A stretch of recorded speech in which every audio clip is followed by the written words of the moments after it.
Les Arabes, ils sont enfin à la mode. On parle de nous en bien maintenant dans le monde. Et tout s'est inversé. Là, on est enfin en train de comprendre que les États-Unis et un autre pays que je ne citerai pas parce que je veux pas de représailles sont les vrais ennemis. Tu sais pourquoi je te dis ça? Et moi, depuis que je suis tout petit, on a tous grandi avec des jeux vidéo comme Call of Duty où les méchants, c'est les Arabes. Dans Counter-Strike, c'est antiterroriste contre terroriste. On préfère choisir les Russes que les Arabes dans les jeux vidéo.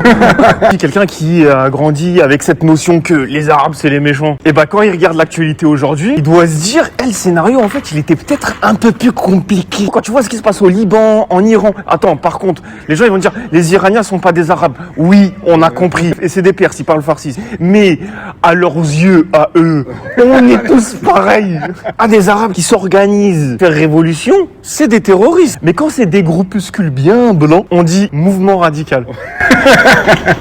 Terroriste, c'est un mot, il fait peur. Alors que groupuscule nationaliste, on dirait une association de randonnée. Mais voilà, t'as envie de participer. Tu dis, c'est quoi? Ils vont ramasser des trucs dans les montagnes. Groupe identitaire.